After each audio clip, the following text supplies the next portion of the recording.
Okay, today I'm going to show you guys how to change the staples on the FS 539 finisher. And those are available, and they're the most popular ones, on the 450i and above. So first thing you want to do is just open the finisher door right here. Okay, you're going to pop your thumb, and this looks like a little cutout. You just put your thumb in there, and you're going to use your middle finger. And there's a little wheel that you're going to roll it around to the right so that you can line your staple unit up. Now, if your machine is equipped with a hole punch unit, you're going to need to pull your hole punch tray out. Okay. And then you're going to take the top of the little blue handle here, pull it down, pull it up, and out. And that's how you're going to change it.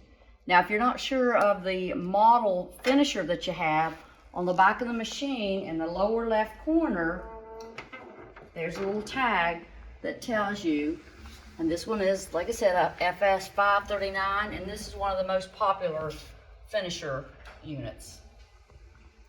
So once you've got the stapling unit out, what you're going to do is hold the little tab right here, your fingers right here, and you notice there's an arrow right here. So once this cassette is empty, you're just going to pull this up, take the new one, snap it right back in, and then you're going to take it and pop it back in there, just like you got it out, maybe. There you go.